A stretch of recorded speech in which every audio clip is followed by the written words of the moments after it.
اعوذ باللہ من الشیطان الرجیم بسم اللہ الرحمن الرحیم۔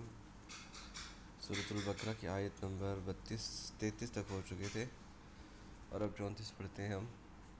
وَإِذْ اور جب، اس میں نے آپ کو بتایا ہے کہ اس وقت آتا ہے جب یہ کہا جائے کہ اس وقت کو یاد کرو۔ اس کا مطلب صرف جب نہیں ہوتا بلکہ اس وقت کو یاد کرو جب قُلْنَا کہا ہم نے، للملائکتی فرشتوں سے، جب ہم نے فرشتوں سے کہا اسجدو سجدہ کرو۔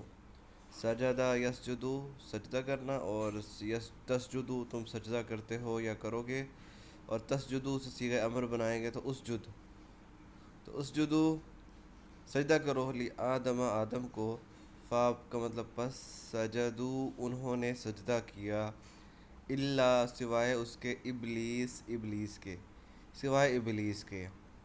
ابلیس بھی لفظ نکلا ہے ابلس سے، بلس سے، ابلسا یبلسو ابلاسن افعال۔ اس کا مطلب ہوتا ہے کہ دکھی ہونا، سرکشی کرنا، نافرمانی کرنا، یا عیاریاں کرنا، انکار کرنا، یہ سارے مطلب کافی اس کا براڈ وہ مطلب ہے۔ ابلیس عیاریاں کرنا، انکار کرنا، مایوس ہونا، تو اس سے اس کا لقب شیطان کا ابلیس پڑ گیا کیونکہ اس نے سجدے سے انکار کیا تھا۔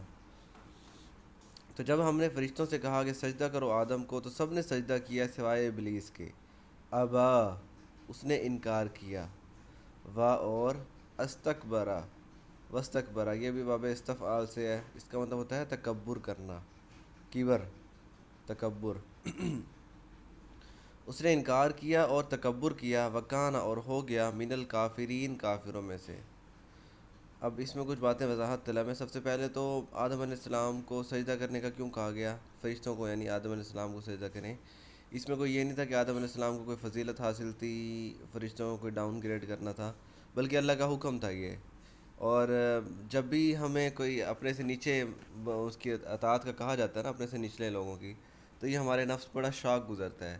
تو ایسے ہی فرشتوں کو جو اس کا سجدے کا حکم دیا گیا، تو اس وجہ سے فرشتوں کو یہ چیز پتہ تھی کہ بھی یہ چیز نہیں ہے کہ بھی ہمارا درجہ زیادہ ہے، ہم ان کو سجدہ کیوں کریں، بلکہ حقیقی درجہ یہ ہے کہ اللہ کی فرما برداری کی جائے، اللہ نے جو حکم دیا اسے پورا کیا جائے۔ ہماری اپنی ذاتی کوئی عزت نہیں ہے، کوئی کچھ نہیں ہے، جو اللہ حکم دے گا ہم نے وہ پورا کرنا ہے، اسی میں ہماری عزت ہے۔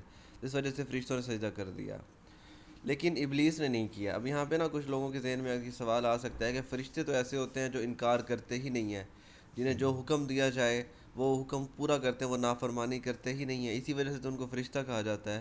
تو ابلیس نے، شیطان نے جو ہے، اس نے سجدہ کیوں نہیں کیا؟ تو جو ابلیس تھا وہ فرشتہ نہیں تھا، وہ جن تھا۔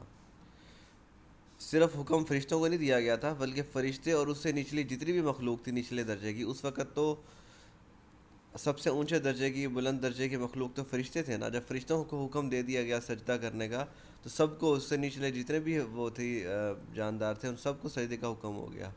اس وجہ سے ابلیس نے سجدہ کرنے سے انکار کر دیا، ابا انکار کیا، واستکبر اور تکبر کیا، وکان اور وہ ہو گیا، من الکافرین کافرین میں سے۔ اچھا شیطان تو چلو ایک ہے خاص وہ ہے، کچھ گروہ کہتے ہیں کہ شیطان کوئی ایک بندہ نہیں تھا بلکہ ایک پورا گروہ تھا جنات کا، جنہوں نے سجدے سے انکار کیا تھا۔ لیکن ویسے بھی جو ہم شیطان جن کہتے ہیں تو وہ یہ نہیں ہوتا کہ وہ پیدا واقعی ہی مطلب شیطان ہی ہوتے ہیں، وہ جنات بھی انسانی فطرت پہ مطلب مسلمہ پہ، اسلام والی فطرت پہ ہی پیدا ہوتے ہیں۔ اس کے بعد ان کا اختیار ہوتا ہے کہ چاہے وہ نیک بن جائیں، چاہے وہ برے بن کے لوگوں کو راستے سے ہٹائیں اور شیطان بن جائیں۔ اس دنیا میں 3 ایسی مخلوقات ہیں جنہیں مکلف بنایا گیا۔ مکلف کا مطلب انہیں اختیار دیا گیا کہ وہ جو چاہیں کریں، اور اس کے بعد مطلب اللہ حساب کتاب لے گا۔ 3 ہیں، ان میں فرشتے، جنات اور انسان۔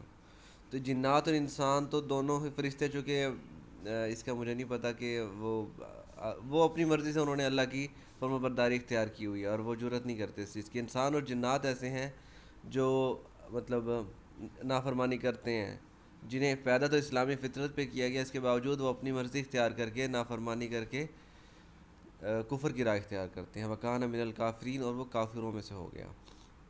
تو اگلی آیت انشاءاللہ کل پڑھیں گے۔ وما علینا الا البلاغ المبین۔